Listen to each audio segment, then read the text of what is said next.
So 20 years with one airline, and you became CEO, I think, in 2021. You fly for free, right?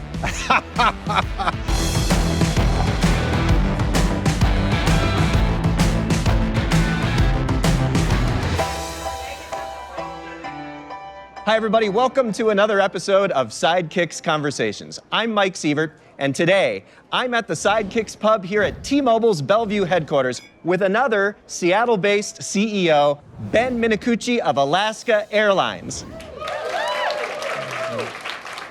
Now, both of our companies have a history of challenging conventional thinking in our industries and using technology and culture to put customers first. In fact, in 2022, it was a huge year for our partnership because T-Mobile became the preferred wireless provider for Alaska, and we worked together to keep customers connected for their entire flight with free Wi-Fi. So now let's get to it. Welcome to T-Mobile, Ben. Thank you so much, Mike. It's great being here. Great being here. So when people meet a CEO, especially of an iconic Seattle company, a lot of times one of the things they first want to know is, what's the backstory? You know, how'd that guy get there? Where did he come from? So I know you're from Canada. You served in the armed forces. Tell us a little bit about your story and how you wound up in this seat. It's an interesting story. So my parents immigrated from Italy in the 50s. My father, it was right after the war, Second World War. Italy was really poor, no work, and he had an uncle in Montreal that said, hey, if you want to work, come on over. So he was 19 years old, and my father never went to school, so he couldn't read or write. He was illiterate, but managed to get on a boat and find his way to Montreal, believe it or not, and started working. Then 6 years later, went back to Italy, to the village where he was born, to ask my grandfather, can I marry your daughter? And that's how it worked back then.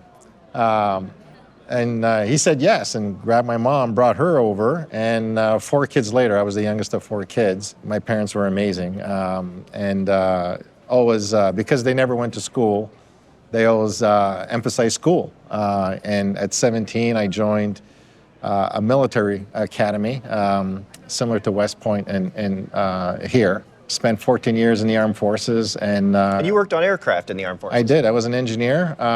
Worked on C-130s and 707 air-to-air refuelers. Went all over the world on deployments. And the first Gulf War? First Gulf War, which we were, just seems like a long time ago. It is a long time ago.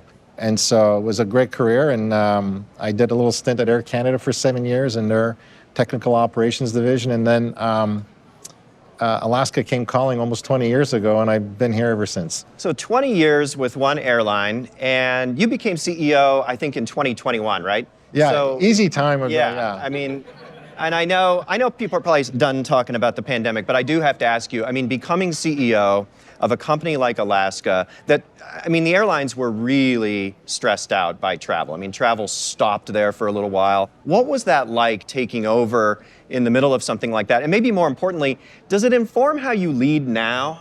A lot of companies were impacted, of course, severely with the pandemic, but for us, what I remember is we carry about 140, 50,000 people a day, and we went down to 5,000. So if you ever went to an airport, it was just a ghost town. And our revenues plummeted as well. So it was probably for the industry and for us, one of the most catastrophic events. So it was getting through it. And I think this is where you appreciate your company, its values.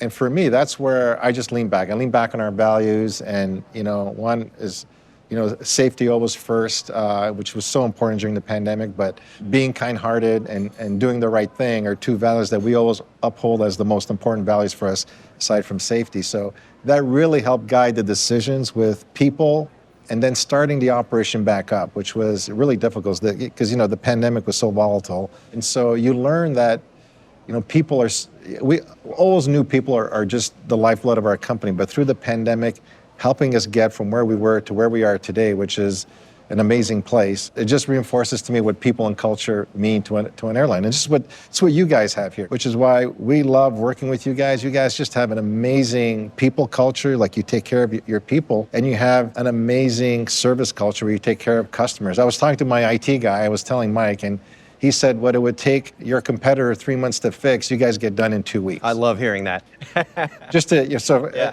Our people love working with you guys. I just want to say thank you for the partnership. That's so great to hear. I mean, you're right in what you're saying that both of our companies try to be differentiated around this. Customer experience, putting people first, having employees that want to be there and that customers can tell that they want to be there. How do you do that at Alaska? And also, how does that translate into the experience that customers have every day?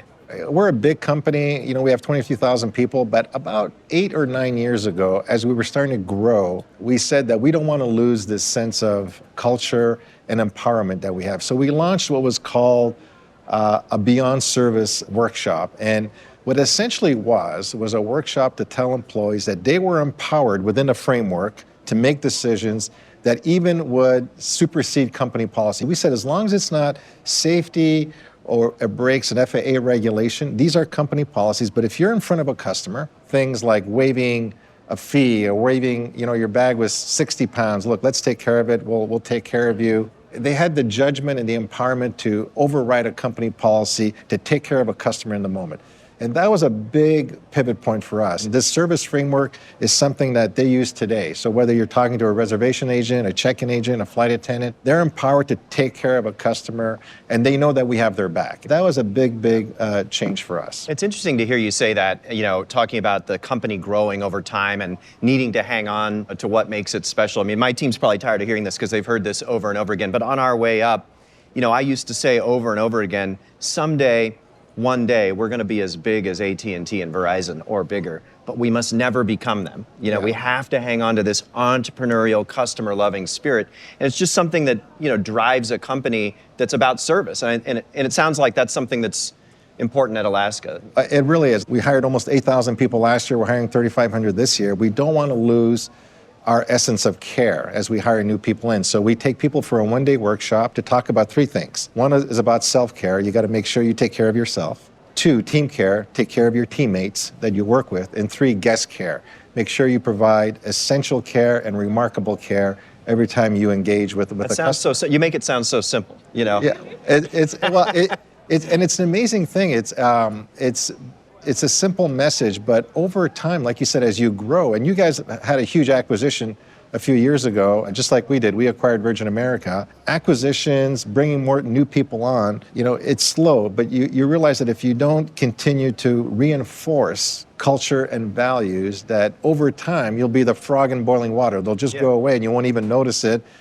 So you have to keep injecting that every couple of years. So another thing we have in common, we're both in the connections business. You bring people physically there. We connect people to the world through our networks. And we got together on that this year. So we put together this scheme where people can have Wi-Fi all flight long for free on Alaska if they're T-Mobile customers.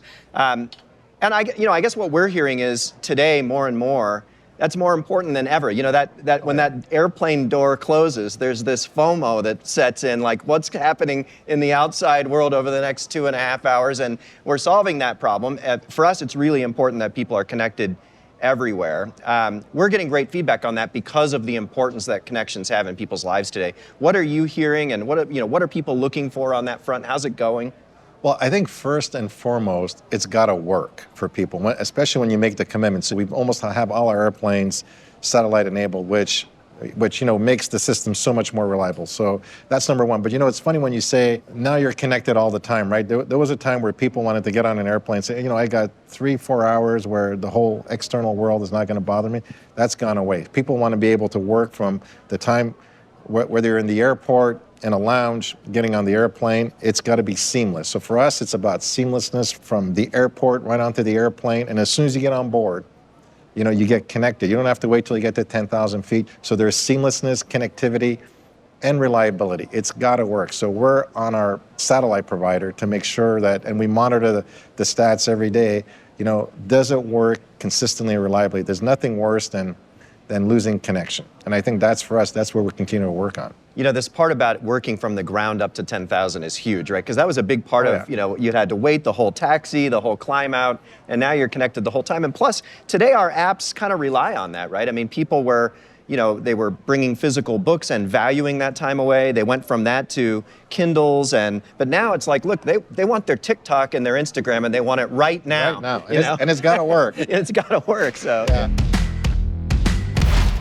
So another part about physically taking people from place to place is the impact on our world. And I know sustainability is an important topic at Alaska. Obviously, Alaska is a big consumer of fuel. So tell me about that and how it plays into your decisions, because clearly you have to get us where we're going. Yeah. And yet you also care about this issue. How do you justify those things? You know, it's one of those things that I'm excited about, but I know that it's a hard road. You know, we burn gas for a living. That's how we get people from A to B. And we almost burn, I hope people don't choke on this, we burn almost 1 billion gallons a year. One of the goals is we want to be the most fuel efficient airline by 2025, and we're well on our way. So one of the orders we have a 250 plane order with Boeing for Boeing MAX airplanes, a huge step improvement in efficiency. We just got rid of all our Airbus airplanes as of last week. They came in from the merger, right? They came in from the merger, all our 320s, and the Boeing MAX is 25% more fuel efficient on a seat basis than the Airbus it replaces. So 25% is for real. That's not a small change. Well, it's funny because our pilots, when they fly from Seattle to Maui on a classic airplane versus the MAX, they're amazed how much less fuel the Boeing MAX burns. So it's 25% less. It's amazing. So that's a huge step forward till 2025. Now, long term, we've set a goal, an aggressive goal, to be net zero by 2040. And I'm looking at 2040. It sounds like it's coming right up. And honestly, I feel the pressure on that. So, the big thing is sustainable aviation fuels. This is, alternative fuels, not carbon-based fuels, that we're working as an industry to try and accelerate the production of sustainable aviation fuels, because that's got to work with the traditional engines.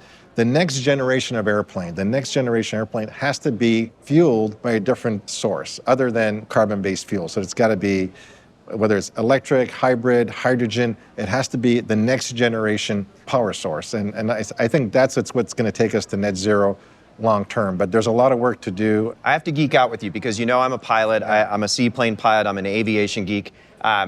What are you excited about as you look ahead at flying? You talked about sustainability. That's a big one. Anything else you see on the horizon we should be excited about as consumers or we could geek out on? And I've been in operations my whole life. And so I love being able to say, how do we do everything we're doing today easier, more efficiently? So AI, artificial intelligence. We partnered with our startup company in Silicon Valley maybe about 3 years ago. And they said, we have this idea that we could help save you time and fuel in the air by real-time flight monitoring. So if you're flying to Seattle to Philadelphia, you create a flight plan, right? But you create the flight plan a couple hours before, the pilot gets it, and he's following his flight plan. What this AI technology does for us is it monitors everything that happens live. So if there's a disruption in the air at an airport, there's weather that just moved in, it will send a revised flight plan to reduce minutes and fuel so you can get the shortest time to your destination. So we've used it now for over a year. I forget how many millions of gallons of fuel we've saved, but just amazing. It's amazing. And we haven't even Can you see when winds aloft change? Winds aloft change, everything. And it processes history. It has all the history. There's 4 arrival zones here in Seattle. It'll say, this doesn't seem like the shortest one, but because of winds and because of traffic coming around the backside of SeaTac. I think most consumers probably don't understand how important wind is, because it seems like you get in this great big giant airplane with these huge engines. You're telling me it matters where the wind's blowing, and that's why it takes an extra hour to get back home, from the East Coast than to get there in the first place. Well, the wind's blowing against you. These crazy rains in California. There's this atmospheric river, these winds right now, and you would know this. So it's 170 knots flying to Hawaii. They're normally 70 knots on the head. So it's taking us an hour longer to get to Hawaii just because of the wind. So that burns more fuel. Yeah. And depending, you've got those fuel-efficient planes coming from Boeing. But all that stuff makes a difference. Yeah. But winds make a huge difference. You're Seattle-based. Yeah. We both serve on a Seattle group called Challenge Seattle that's interested in topics that have to do with making this a better place to live for everybody. What does Alaska Airlines, or what do you see as big topics facing our region that we ought to really care about or be after right now? So Seattle is our hometown, and going back to our roots in the state of Alaska, community is so important for us, being part of the community and helping solve problems. Like, what people don't realize about the state of Alaska is that these are small villages that we fly to. These have maybe 5,000, 10,000 people in these villages. and there's no roads to many of these villages. The only way they get in and out of these villages, the way they get groceries and medicine and clothes, is with Alaska. We come in with a 737 on maybe a 6,000, 7,000 foot runway and provide, the essential goods that they need, or if they need medical attention, we take them out. So that sense of community has been in our culture for a long, long time. We believe that, being part of communities and being part of the solution is the only way that everybody wins. When you talk about all this stuff, you seem really passionate. It sounds like you love your job. I guess my last question is, what about when you're not working? What are you into? Or since you're into travel, where do you like to go when you get on a plane? You fly for free, right? Where do you like to go? What do you like to do when you're not taking care of Alaska Airlines? Me and my friends, I live in Issaquah, and so I go by this building every day, so I see you guys every day.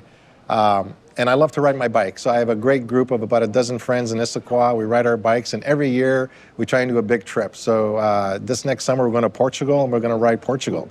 We've done France, we've done Spain, we've done Corsica. Wow. So every year we go ride our bikes in some new place. Yeah, in the summer? In the summer. Yeah. Do you have the van chasing you around? We have a van, we do. Yeah. Thank you for sharing these insights with us, Ben. It's great to have you here at T-Mobile. Thank you. Thanks a lot. Thank you to everybody. Thanks for joining us, everybody.